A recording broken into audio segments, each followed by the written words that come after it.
norteamericanos que se acercaron a ver, ellos venían en son de guerra, según ellos. Y le decían que ya esto se arregló, que entonces no hay ningún problema, que debían, entonces, el que se les acercaba le arrebataban las armas. Eso es lo que le informan a Camaño, y Camaño también simultáneamente informa que tienen avanzando unas tropas igual, que salen del río de los barcos, vienen desde Aina hacia el centro de la ciudad. Ellos venían en pinza, se iban a juntar en algún punto. Esa fue la idea original que tenían ellos. Entonces Camaño por la radio llamó, comunicó por la radio y ordenó fuego, lo repitió 3 veces, a todos los combatientes, a todas las tropas norteamericanas. Ahí se inició la guerra patria. Y nos enfrentamos en ese momento, como a las 2:15 de la tarde del día 29, nos enfrentamos con norteamericanos. Y fue tan violento esto, que en lo que nosotros salimos de la Pina, esquina Canela, y llegamos en vehículo y rápido, medio a tráfico, a la zona del puente, ya prácticamente el combate había terminado.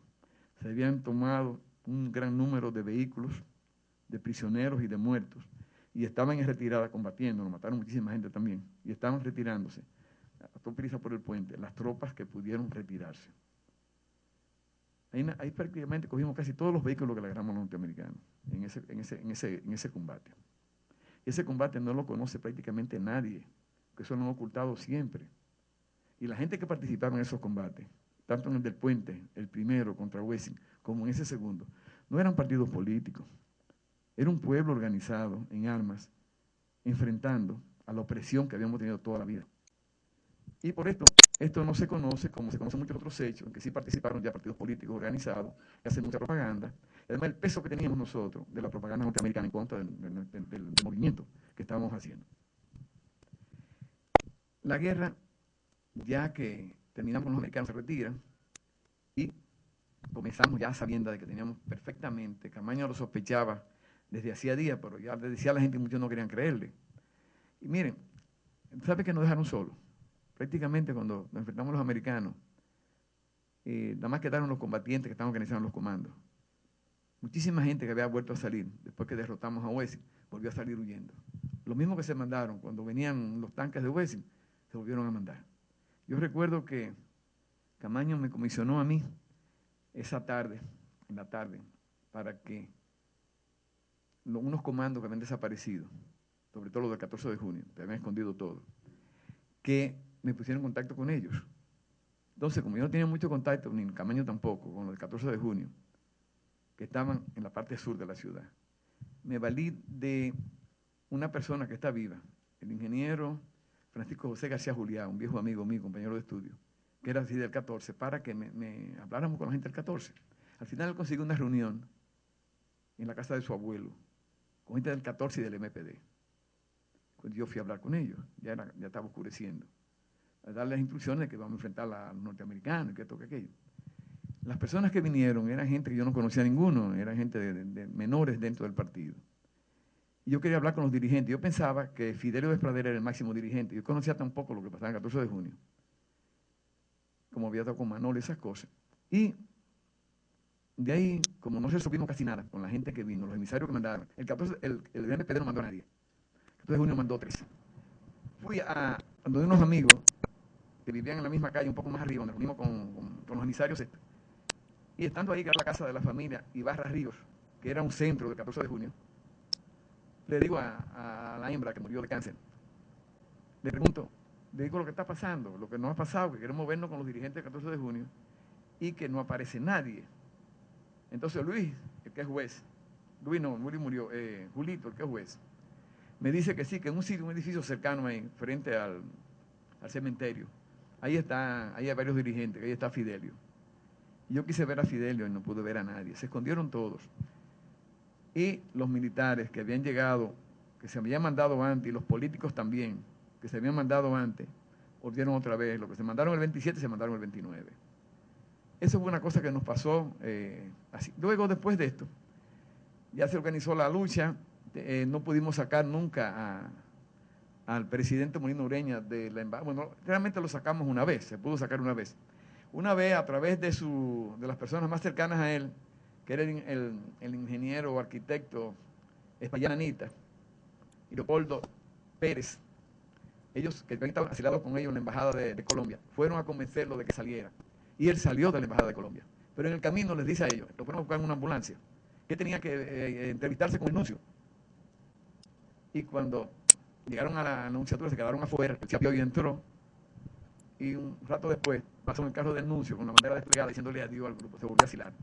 Entonces, en vista de esto, es que el presidente Bosch, como decíamos presidente a Bosch, decide, por la presión que teníamos, estábamos ganando y habíamos ganado la parte militar, pero estábamos pidiendo la parte política, puesto que nuestro gobierno estaba en el asilo. Entonces, al no tener nosotros una dirección política, y siendo Camaño había asumido, sin darse cuenta, la dirección militar y la dirección política del país y de la guerra, entonces es que Bosch, por consejo de los PRDistas que estaban en los que se quedaron, recomienda a Camaño ante su Congreso para que lo elijan presidente de la República hasta el año 1967, que terminaba el periodo de Juan Bosch. Ese Camaño electo el día 4, los norteamericanos eligen a Inver el día 7, tenemos dos gobiernos y seguimos la lucha durante 7 meses. El 3 de septiembre, después de una serie de arreglos y de conversaciones y de negociaciones, en la cual participa Camaño, su gobierno, básicamente ahí hubo 3 personas que fueron luego presidentes. Estaba Salvador Jorge Blanco, que se tocó muy bien durante la contienda, Antonio Guzmán Fernández, y un fulano que no sabíamos nosotros, que era vicepresidente del partido de Balaguer, que es el presidente Héctor García Godoy, que fue a la postre el que resultó el presidente provisional. Y luego los norteamericanos, Camaño renuncia ante el pueblo el día 3 de septiembre en la fortaleza Osama, fue la más grande concentración que se hizo nunca aquí, en los tiempos de la guerra, y asume García Godoy. Y luego nos engañan. Las cosas que se habían comprometido dentro de lo que son las negociaciones, comenzaron a no cumplirlas, y esto culminó en gran parte en lo que fue la batalla del Matún, cuando fuimos a hacer un homenaje a Rafael Fernández Domínguez, y allá fuimos atacados por las tropas primero de Santiago, de la Fuerza Aérea, que éramos muy pocos nosotros, no pudieron, trajeron tropas de todos los sitios, de Mao, de La Vega, de San Francisco de Macorís, de Puerto Plata. Y este combate duró hasta que llegó la noche. Y ya Camaño tenía preparado para nosotros abandonar el hotel, que solamente estaba en las afueras de Santiago, rodeado de potreros, básicamente. Hoy que en el centro de la ciudad, estaban en las afueras. Íbamos a entrar a la ciudad para pelear desde dentro de la ciudad, con una parte del pueblo grande que nos estaba apoyando. Pues no se conoce aquí, por ejemplo, que ellos aparecieron 7 muertos en los potreros fuera del hotel. Y fueron gentes de Santiago que atacaron por la retaguardia a las tropas que nos combatían. Y no fueron 7, fueron decenas de personas que nos enfrentaron para apoyarnos, a veces con revólver, a veces con escopeta, a las tropas que nos atacaban, que llegaban a varios cientos. Entonces, los norteamericanos, como eso, hacíamos conexiones por teléfono, y ellos estaban enterados a través de la Codetel, que era de ellos, no sé cómo, no creo cómo se llamaba, ¿no? Nos permitían hablar todo lo que hicieran, pero nos espiaban y informaban a su gobierno y a su gente. Decidieron ir rodear, antes que hiciera de noche, el hotel y pararon el combate. Y luego, ellos imponen a Joaquín Balaguer. Joaquín Balaguer, que era el presidente títere de Trujillo, el más servil de los presidentes que tuvo Trujillo,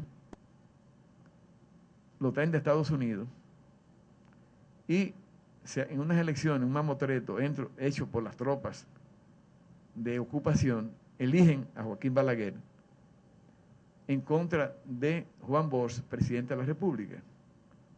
Y Bosch se prestó, según le explicó luego Camaño en Benidorm, a participar porque los norteamericanos, entre ellos un coronel nicaragüense, lo visitaron y le dijeron a Bosch que si él no participaba en las elecciones y darle una forma de pacificar el país, normalizar que ellos se iban a ir tan pronto el nuevo presidente asumiera, aquí iba a haber más muertos que en Indonesia. Y eran unos días antes, o unos meses antes, en Indonesia habían muerto en una sola noche 400.000 personas, un baño de sangre que hubo en aquel país. Eso lo dijo él a Camaño, por eso él participó sin salir de su casa en unas elecciones que tenía que perderlas, porque las hacían las tropas de ocupación y él era su candidato. Y así terminó prácticamente esa parte de lo que fue la Guerra de Abril. Si no hay otra cosa que decir, yo espero que comencemos la parte de preguntas y respuestas.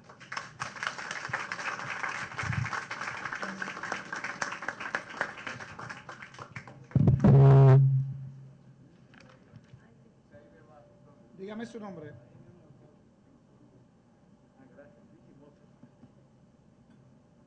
Otro más. Cuando dicen ustedes no explicaron algo, ustedes no están hablando. Estaba ahí del principio. Tengo dos personas.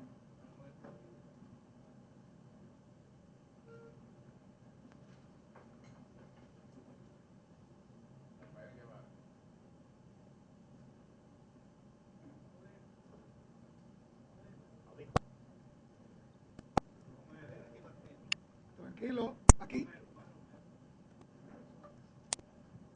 Usted.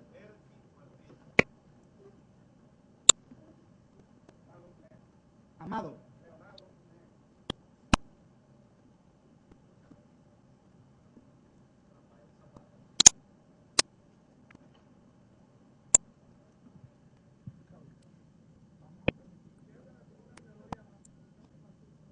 No, papá, aquí los de adelante pidieron esto, así que ustedes que esperar tu turno. Viejo truco indio ese. Señores, tengo a Víctor Hugo, a José Pérez, a Manuel Camino, el profesor Manuel Camino, al profesor Guevara, a Paulino, a Romero, a Martínez, Leonardo Tineo, Zapata en ese mismo orden. Y recuerden que tenemos 1 hora y media de conferencia y por consiguiente 0 intervenciones que sustituyan a la anterior. Preguntas concretas. Víctor Hugo. Muy buenas. Don Claudio, estimo mucho su exposición, aunque no estuve desde el principio. Yo soy hijo de un combatiente constitucionalista, Víctor César Morales Rodríguez, quien falleció en el 88. A él se le conoció como Canita, aunque me dicen que hay otro Canita entre los combatientes.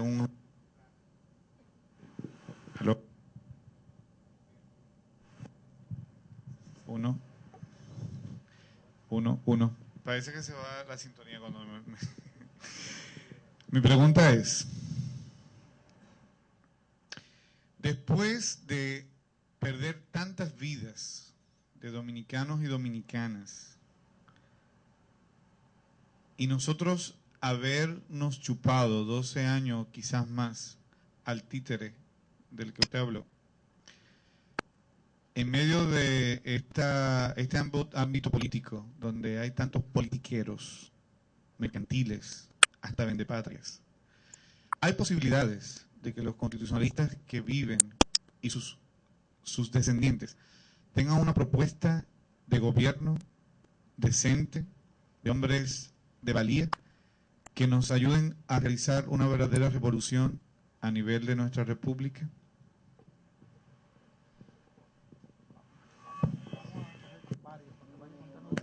Me pierdo. Ay, no, 1-1. Varios, 1-1. No. Sí, cómo no. Su pregunta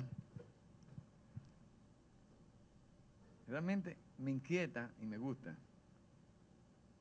Las ideas de la guerra son las ideas de Fernández Domínguez, son las ideas de Camaño y de hombres como ellos, que solamente querían para nuestro país el bien, en toda forma. Si esas ideas podemos nosotros, y están ahí escritas, y aquí hay gente que las vio, gente que las oyó, gente que las conoció, gente que las conoce, si podemos instrumentar nosotros, que esas ideas se pongan en práctica, ahora, modernizándola a esta etapa, seguro que podemos lograr un gobierno muy superior a todo lo que hemos tenido, sobre todo que los gobiernos que hemos tenido, casi sin excepción, han sido gobiernos muy malos. Entonces, no solamente yo pienso que son nosotros que participamos en la guerra, que hay varios, sino son las ideas de los hombres que participamos en la guerra, la que hay que traer ahora a este momento. Y ese es el papel que hacemos nosotros en la fundación, de que estos hombres, estos hechos, esta entrega total, en una sola línea de dignidad y mejoramiento de la nación, se lleve a cabo. si usted piensa bien, si pensamos bien este asunto, los dominicanos, en una inmensa mayoría, no nos engañemos, son gente muy buena, mujeres y hombres muy buenos, pero estamos arropados por una claque que nace en la segunda ocupación militar norteamericana, que Balaguer fue su máximo exponente, pero todos siguen a Balaguer. Y esa oligarquía, que es ladrona y corrupta, es la que maneja el país y la que nos tiene a todos sumidos en grandes problemas, desde la luz hasta los caminos vecinales. Entonces, las ideas de estos hombres son incompatibles con la explotación que se está haciendo a nuestro país desde hace más de 40 años. Los males que nosotros nos levantamos a combatir con Camaño a la cabeza, hoy están todos esos males, muchos agrandados, y nuevos males, como son la falta de energía eléctrica real en la población, la droga, la inseguridad nacional. Usted no puede salir en una parte que no tenga problemas muy serios en cuanto a que a usted le pasa o le pasa a personas cercanas a usted, que por un celular, por una cartera, por cualquier cosa, matan a una persona. Yo tengo 4 hijos en la ciudad que estudian y trabajan, y me han asaltado 2. Es decir, y mis hijos usan armas, pero se le aparecen 4 y les van encima. Entonces, de este tipo de cosas, somos culpables todos, porque hemos echado a un lado y hemos dejado a un grupo, realmente que no es la mayoría nacional, que rija los destinos del país. Entonces, si las ideas de los hombres del 65, sin excepción, las ponemos en práctica, posiblemente haya un gran gobierno. José Pérez.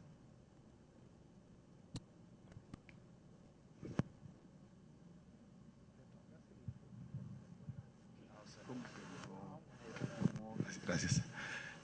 Señor Claudio Camaño, tengo entendido que el coronel Francisco Alberto Camaño era hijo de Fausto Camaño. Entonces yo como que veo que un hombre, hijo de un militar derechista, no fuera un conservador. ¿Qué factores incidieron que Camaño ocupara el lugar que ocupó en la historia de esa guerra? O sea, uno piensa que él debió apoyar al bando militar y no al bando del pueblo. ¿Qué factores, qué hizo que él tuviera esa mentalidad? Yo tengo una idea sobre que no conozco todos los factores. Usted se queda corto con mi tío. Mi tío fue un corrupto asesino del gobierno de Trujillo, el papá de él, no un derechista, no. Porque hizo millones en la miseria del pueblo. Y como tal, Camaño pertenecía, desde que nace, a la oligarquía gobernante nacional. Pero Camaño tuvo un factor muy importante en la formación, que fue su madre. Además de esto, cuando él comenzó a conocer, ellos fueron a vivir, su padre que hizo varias casas, era un hombre muy poderoso.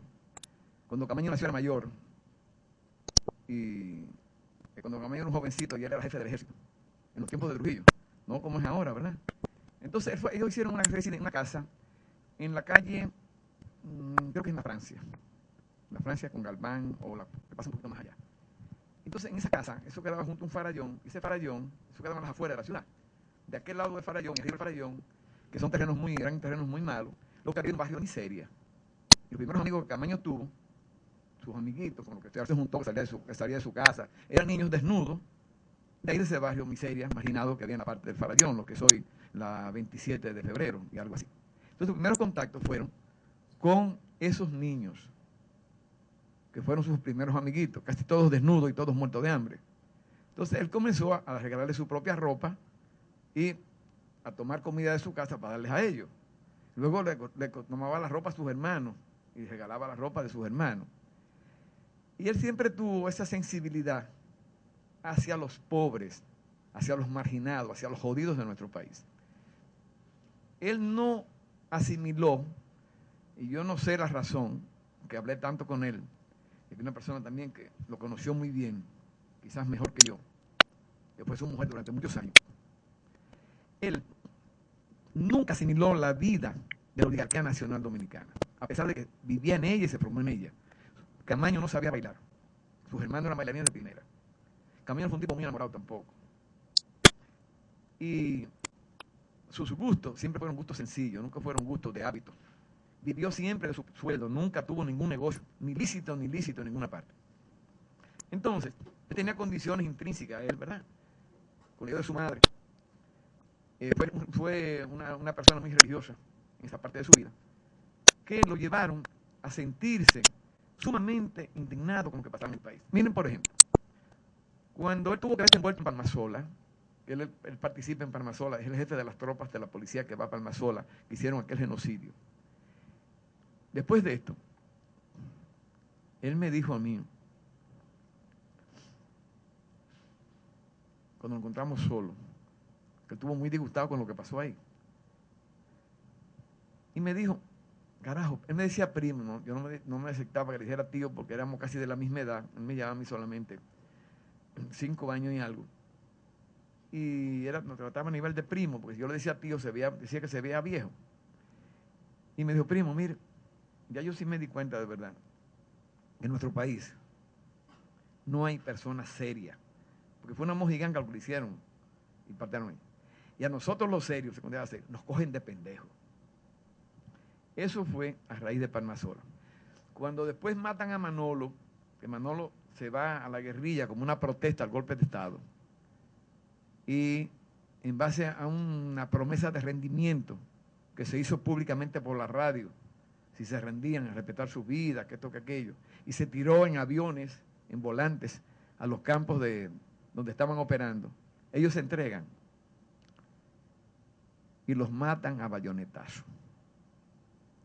Tropas dirigidas por el entonces teniente coronel, un general histórico que tenemos ahora, que es un historiador, que no recuerdo cómo se llama, que es de ASA. ¿Cómo se llama? El tuerto, Ramiro Matos González. Entonces, Camaño, después de esto, en una vez que nos fuimos a hablar sobre esto, frente a la feria, me dijo otra vez, hablando de los problemas del país, muy preocupado por los abusos que se hacían aquí, por los crímenes que se hacían aquí, y los robos y la corrupción que había, que los mejores hombres dominicanos los mataron en la loma. Entonces, Camaño pensaba diferente a sus compañeros, no solamente a sus compañeros de clase, él era de la clase alta, sino a sus compañeros de la clase militar. Y yo pienso que él, para mí es inexplicable por qué se comportaba así, con esa entrega al país, con esa entrega por mejorar y ese amor a la patria. Que eso solamente hay que vivirlo para comprenderlo. Pero quisiera que con lo que le he dicho, usted más o menos y todos ustedes tengan una idea de quién era Camaño en su manera de ser. El profesor Manuel Camino Rivera. Yo había estudiado una explicación. Gracias. Una explicación acerca de las elecciones que se hicieron en el 65 y que resultó electo el coronel Francisco Alberto Camaño Reñón, que el contrincante de él fue el doctor Lember Peguero. Digo, fue contrincante en el sentido de que en unas elecciones, para que haya elecciones, tiene que haber partes contrarias, porque si todos piensan igual, no es posible que se llame eso elecciones. Yo quiero saber si usted oyó hablar sobre esa situación. Lo que me explicaron eso, estaban presentes. O sea que yo no lo oí de gente cualquiera. Él pregunta cómo fue Camaño electo presidente constitucional de la República el día 3 de mayo del año 1965. Como vos también pidió de venir al país, el Congreso se reunió.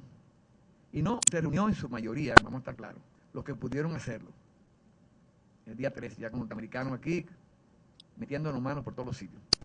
Entonces esa reunión que se hizo en la Pina esquina Canela, donde muchos de los miembros del Congreso lo hicieron por teléfono, Por ahí hubo una mayoría de congresos, una mayoría, pero no decir la mayoría formal. Había más de la mitad, pero muchos no pudieron llegar ni pudieron entrar a la ciudad. Y esta gente escogieron a Camaño. Claro, yo no participo en la votación, porque a Camaño, que había renunciado, ya no era coronel. Renunció antes y se inscribió en el PRD y le dieron un carnet y todas esas cosas.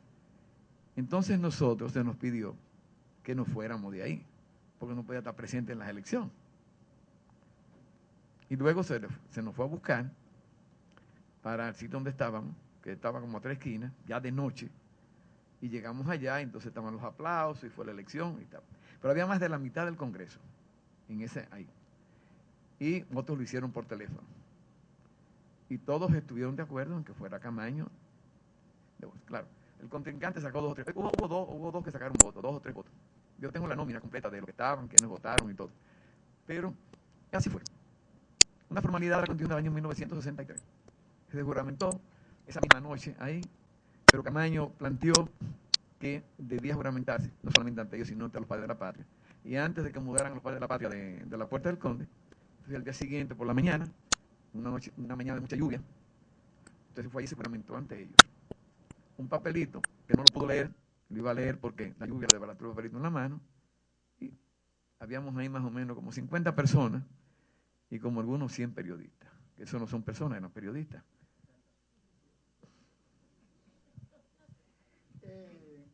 Vamos a dar el turno al ex combatiente constitucionalista José del Carmen Paulino. Allá tiene el micrófono. Buenas tardes. Quiero pedirle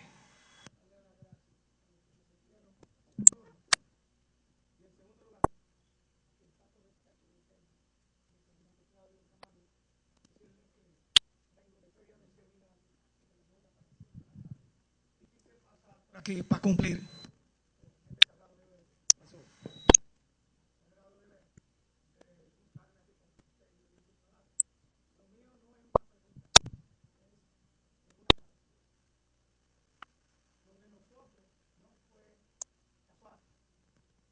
La actitud de la academia fue planificada.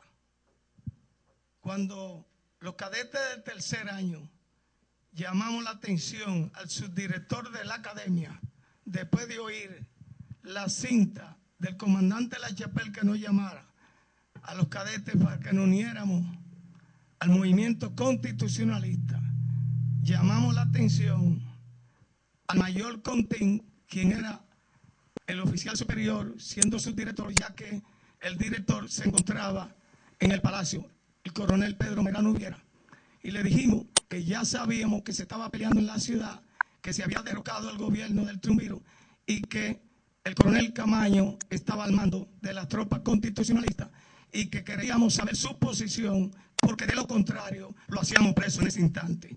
Estábamos claros.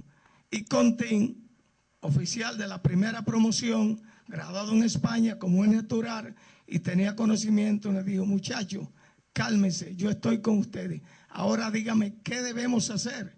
Y ahí fue que le planteamos que fuera a donde el general Wessing y buscar un pase, ya que la academia militar se encontraba rodeada de tanques y de soldados del CEFA, y los servicios lo estaban haciendo los guardias del CEFA y la puerta principal ocupada por guardias del CEFA. ¿Cómo podíamos salir? Solamente haciendo los planes para llevarnos a la academia militar, y eso nos tomó desde las 9 de la noche, el 24 de abril, hasta el otro día, porque había que acostarse a las 11, en la cual no hicimos servicio, juntarnos y preparar a los cadetes segundo año y primer año para llevárnoslos todos. Solamente había dificultades en algunos cadetes que eran hijos de oficiales superiores, como el hijo de Pérez y Pérez, hoy un gran general, Pérez Félix, el hijo de uno de la Mota, el hijo del coronel Vitiello, y algunos cadetes, hijos de oficiales. Y entonces nosotros teníamos mucha cautela porque el CFE estaba atrás. Entonces, al conseguir el pase, nosotros dijimos a él que nuestra misión deberíamos tomar a San Pedro de Macorís, ya que la carretera Mella estaba ocupada de guardia del CEFA hasta el farolito y no nos íbamos a meter en la boca del león. De manera que los oficiales de planta, una vez reunidos con Contín, se llevaron de las observaciones nuestras y determinaron darle un golpe al general Wessing, tomando San Pedro de Macorís y la región oriental. Pero ¿qué pasa? Que cuando llegamos, el primer grupo mío, salimos a las 12 de la noche, llegamos primero a las 5 de la mañana a pie, en marcha forzada, y tomamos la fortaleza de México sin tirar un tiro. Ocupamos el puente, los batalles, pero cuando se mandó comisiones, que el capitán Franklin Bell y unos cadetes fueron a la Romana y al Ceibo, se negaron a darnos apoyo porque el general Wessing había ya llamado a esos cuarteles. Hoy supe, en estos días supe, que el embajador Taplibene fue, cuando les reprochó a Camaño y a ustedes que fueron a la embajada, dijeron allá, oí hoy en el seminario, que le había dicho a Taplibene que no podía aceptarlo porque los cadetes habían tomado el ingenio de la Romana, cosa que no es verdad y es mentira. Nosotros mandamos una comisión a la fortaleza de la Romana y al Ceibo y se negaron. Cuando la aviación, los P-51 acabaron el 27, aquí en la batalla del puente, cuando mataron mucha gente, entonces fue una cuadrilla de P-51 y nos ametralló con cohetes y ametralladoras en el puente y nos desbarataron 2 camiones y todas las fortificaciones, cayendo mortalmente heridos el cadete Rivera Feliciano. Nuestros oficiales se pusieron en contacto con el comando constitucionalista y teniendo al Ceibo y a la Romana enemigos atrás, esa es la razón por la cual nos ordenaron venir como pudiéramos, y eso fue porque nosotros fuimos a tomar la comandancia de puerto en Sabana de la Mar.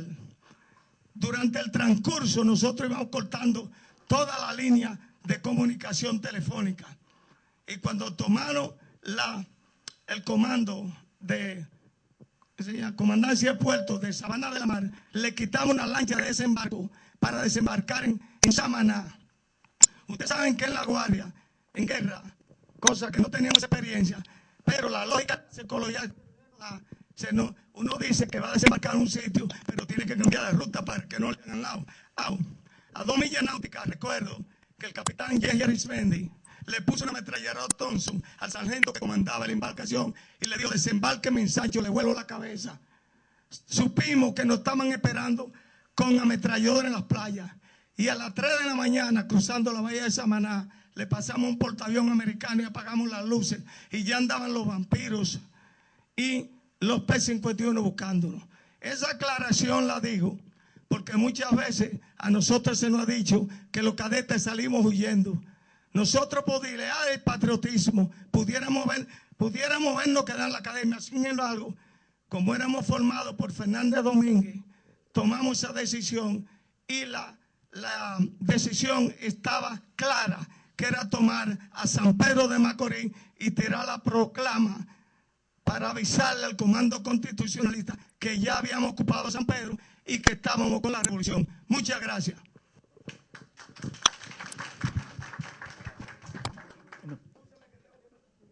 ¿Qué decía ahí todavía? Pensen. Miren, nunca se dijo en la embajada, en lo que estuve ahí, que habían tomado los cadetes a la Romana, sino que el mayor Miguel Bucareli Méndez, que era el comandante militar de la Romana, pidió autorización para entregar armas a la puebla romana que rodeaba la fortaleza. Pero nunca se habló en la embajada de eso. Así que eso es una falsedad.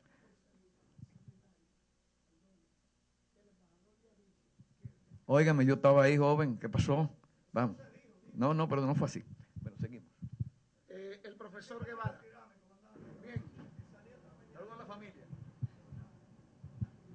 En breve tomo, viejo. Sí, comandante. Hice una pregunta ayer al exponente y me contestó muy bien, pero desde el punto de vista nada más militar. Hoy se la hago a usted para ver si me la responde. Claro, no le voy a poner condición, pero la quiero hacer desde el punto de vista político. Los hechos y los acontecimientos del 65 fueron hechos por hombres con decoro y con dignidad. Eso es una reconstrucción lógica de la historia. Pero al día de hoy uno se pregunta qué faltó por hacer. Y haciéndole la pregunta a ustedes ya con más experiencia, no de guerra, sino porque los años pueden dar experiencia. Y me pregunto qué ha faltado a esta sociedad, que eso o ese hecho histórico, lleno de dignidad, hoy no está ni en la mente de los dominicanos. Hoy la sociedad actúa diferente y todo lo que es reunión y ente social en República Dominicana está dirigido por políticos o por delincuentes, o si se le puede darle otro calificativo peor que delincuente a político, creo que es el que debe darse. Y la delincuencia y los políticos nos dirigen en los sindicatos, en las iglesias, en el Palacio Nacional. ¿Qué faltó, se podría decir hoy, para que esta sociedad coja un nuevo rumbo diferente a este que tenemos?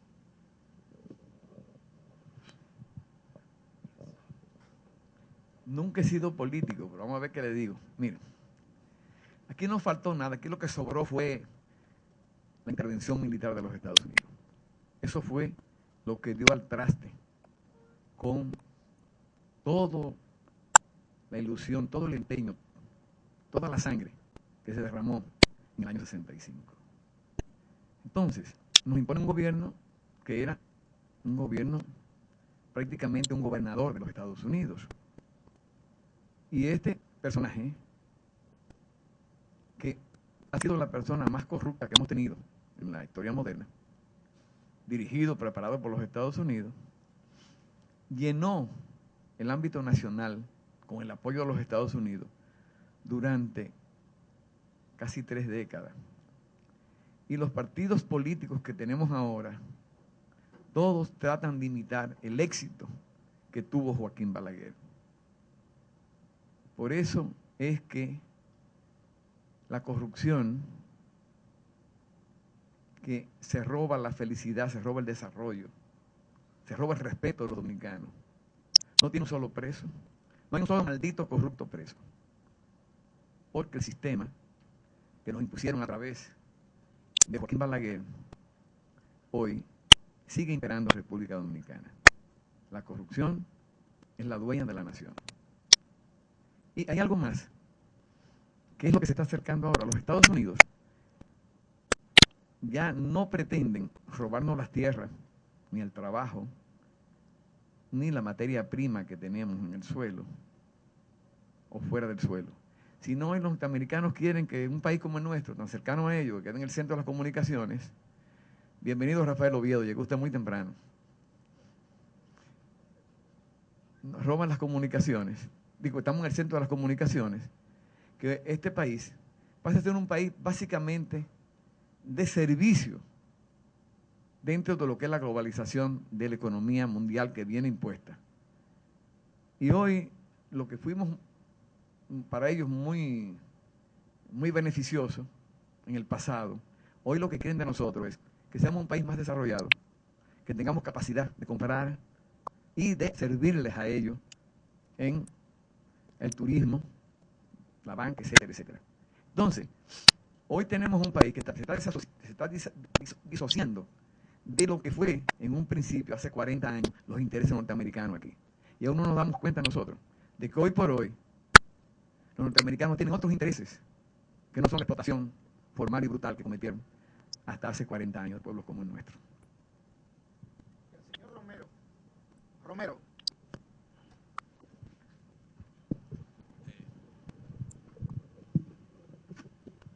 Comandante, yo quería preguntarle, en el asalto a la fortaleza Usama, ¿qué cantidad de combatientes aproximados participaron? ¿Usted pregunta por la parte nuestra o por las dos partes? No, por la parte nuestra. Por la parte nuestra participaron combatientes armados, posiblemente algo más de 600. Por la parte de ellos participaron también combatientes en un número un poco superior a 600. Sí. Y en la muerte de Helio Capozzi, en el Palacio Presidencial, en el asalto. No, pero perdón, vamos a terminar Sí, esto. sí. Que no puede ser un diálogo, Pérez. Entonces, y usted me disculpa. Sí. La diferencia fue en el combate, que estaba muy equilibrado, ya en el combate del día 29, por ahí dicen que fue el 30, en que la motivación de los policías era muy diferente a la que teníamos nosotros. Además, ellos no tenían ni agua, ni energía eléctrica, ni nadie que los apoyara.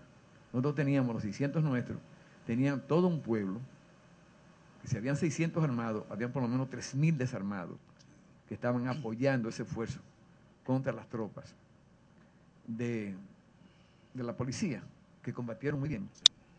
Y esto marcó la diferencia. Pero lo más importante, que no lo dije antes, parece que hablando cosas me diluí, es que ese radio que dijo que habíamos tomado la fortaleza Osama, minutos antes de tomarla, provocó que la Fuerza Aérea hiciera 3 pases de a 4 aviones, 12 aviones, entraron a la fortaleza Osama, viniendo desde el este, y acabaron prácticamente a todas las tropas que estaban combatiendo en las partes altas, y muchas que estaban dentro de las habitaciones combatiendo. Entonces, esto obligó a que ellos prácticamente pararan el combate. No fueron ellos que tomaron la fortaleza Osama, pero sí propiciaron que nosotros nos fuera mucho más fácil tomar el combate, porque como estaban en el aire, tan pronto dijimos que la habíamos tomado, y sabíamos que estábamos peleando desde hacía 2 días ahí, ellos inmediatamente ametrallaron todo lo que se movía dentro de la fortaleza. Y eso debilitó enormemente y casi traumatizó a los que peleaban desde dentro de la fortaleza. Gracias. El señor Martínez.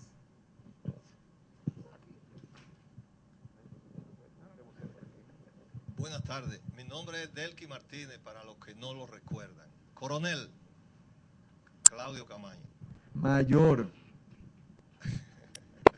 Gracias por la salvedad. Pues estamos conformes con las narraciones de la mayoría de los acontecimientos de la Guerra de Abril, en los cuales desde el primer día yo participé hasta el final. Le voy a decir que, o quiero preguntarle si usted recuerda, puede narrarnos algo para refrescarnos la memoria, sobre un acontecimiento en cuanto a la muerte de Oscar Santana. Sucedió que yo, siendo encargado del D2 de San Miguel, Comando San Miguel, nosotros recibíamos algún dinero del Comando Central para darlo a los combatientes. Si mal no recuerdo, 5 u 8 de agosto, cumplía año el comandante de Chan, comandante del Comando San Miguel, y yo entregué unos dineritos, y en la noche nos enteramos de que había muerto Oscar Santana, y naturalmente nosotros nos acercamos al comando en la avenida Mella, que era un comando del 14 de junio, la mayoría de jóvenes, y natural que cuando llegué yo estaba con una Thompson y un revólver y fui desarmado. Me llevaron a una mazmorra y ya a las 10 de la noche ya había muerto Oscar. A las 10 de la noche me fue a buscar Botello, Luis Palito y otra persona, no recuerdo, en un jeep, y me llevaron a la casa de los Cuadritos, donde tenían allí hincado a Trabú, que era un combatiente independiente de nosotros principalmente, y allí le preguntaron: ¿qué tú hiciste con el dinero que te entregó para la compra de pollos? Y él dijo: yo no he matado a Oscar Santana y ustedes me van a fusilar sin saber, sin yo haber cometido el hecho. ¿Y qué sabe Delqui de esto? Nada sabe tampoco. Y lo tenían hincado y esa misma noche lo fusilaron. Yo me salvé milagrosamente. Bien, entonces, a ver si usted puede reconstruirnos esto, porque le debo decir que todavía en aquella ocasión y hoy todavía hay inseguridad, incertidumbre de quién mató a Oscar Santana, porque el comandante había prestado la pistola que acostumbraba a darla a muchos de nosotros los fines de semana, y a él le encontraron un tiro que faltaba en la recámara, lo encontraron en uno de los bolsillos. Por tanto, yo soy de lo que entiendo que no fue Trabú quien mató a Oscar Santana, y así lo entienden muchos de los combatientes desde esa época. Él pregunta un hecho que pasó en la guerra, y todos los que estuvieron cerca, investigaron esto, estuvieron de acuerdo en que fue Trabú. A Trabú no se le mató ese mismo día. Trabú se le mató casi 8 días después. Pero la verdad es que yo no puedo aclararle más de lo que usted ha hecho magistralmente, decir el hecho, yo aclarárselo, porque la creencia siempre fue, eso se dejó entre los comandos, que lo resolvieran ellos. siempre dirigido por la Presidencia de la República. Y yo era el contacto que iba a hablar con las demás personas sobre esto. Pero fuera Trabú, no fuera Trabú, las evidencias aparentes y las acusaciones fueron todas que había sido el señor Trabú. Leonardo Tineo.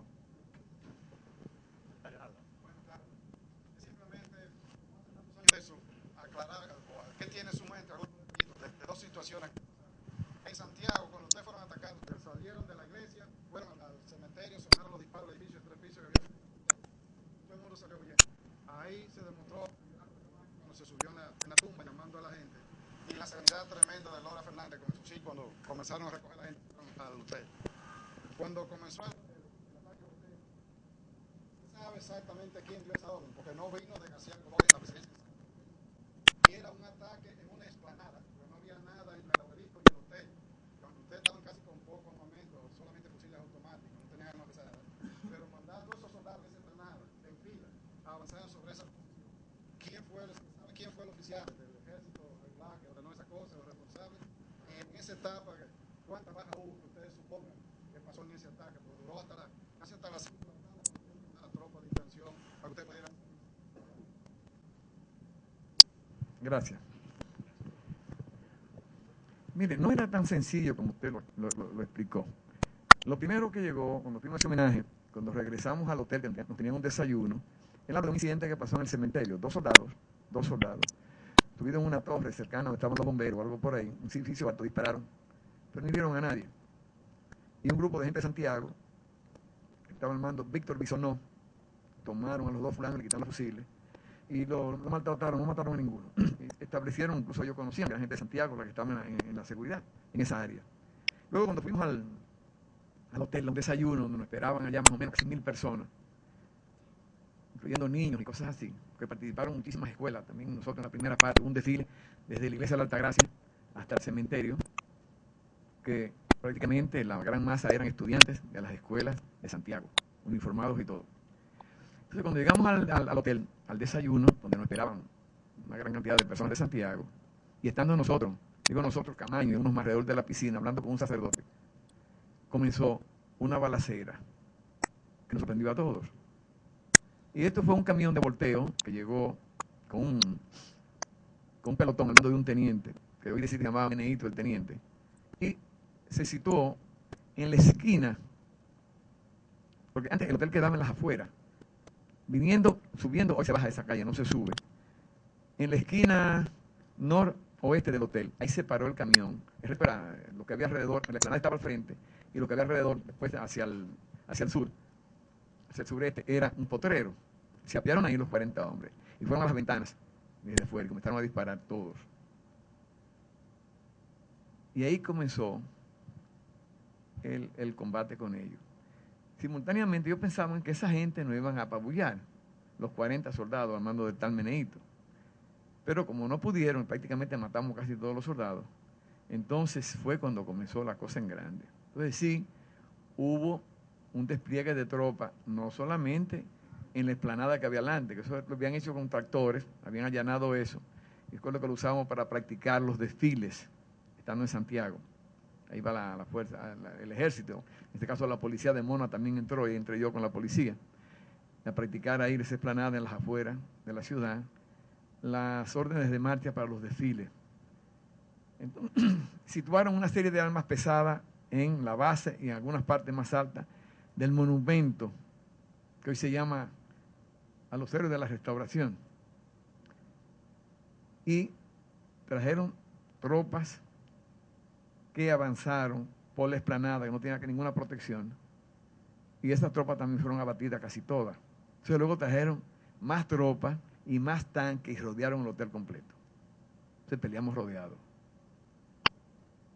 Y se acabó, como les dije, en la tarde, cuando los norteamericanos llegaron, en un grupo grande, llegó un coronel, y ellos podían ser algunos 800.000, también apoyados por varios helicópteros, y se interpusieron, rodearon el hotel y retiraron las tropas dominicanas, que estaban muy ofendidas. Los muertos que dijeron ellos, no nosotros, ellos reconocieron en un principio que habían tenido 41 muertos, luego al final 106. Posiblemente fueron más. nosotros recuperamos más de 100 fusiles y no lo recuperamos todos. Es decir, que fue un combate largo, sangriento, comenzó como a las 9 y acabó después de las 5 de la tarde. Rafael Zapata. Sí, muy buenas noches a todas y todos.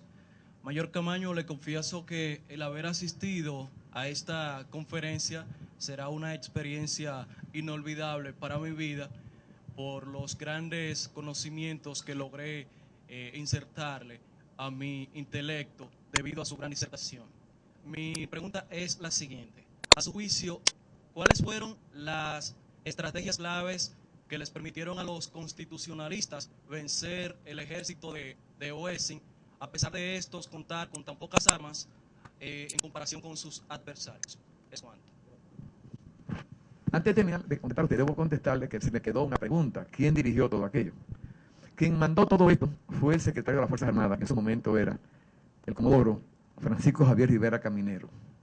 Fue el que ordenó todo esto. Ahora, localmente la dirigió un coronel de la Fuerza Aérea, que no recuerdo su apellido, su nombre ahora, que era de Moca, un piloto de Moca. Fue el que dirigió la primera parte de los ataques allá en Santiago. Pero esto fue una cosa que la preparó el secretario de las Fuerzas Armadas y el presidente, que era un presidente puesto por los americanos, no tenía gran ascendencia sobre los militares. Entonces, mire, la diferencia que marcó, esta es la última pregunta que tenemos en lista, la diferencia que marcó que nosotros con tan pocos elementos, con tanta deserción en el campo nuestro, porque miren, solamente quedó la dirección política del PRD, quedó el más alto dirigente, fue el señor Suberví, uno que había sido ministro de Educación de Juan Bosch, no de Juan Bosch, de Barahona. Después todos los dirigentes se mandaron, todos sin excepción. Ese fue el más alto que quedó y algunos cuadros medios que quedaron. Y del ejército, le voy a decir en el puente cuánto estuvimos. Yo era de la policía. Habían 2 policías, pero del ejército estaba Camaño, que era de la Fuerza Aérea, Montearache, que era de la Marina, Marta Hernández, que era de la policía, Fabio Chestaro, que era del ejército, había sido del ejército, Elías Bisonó, mira, gracias, que era del ejército.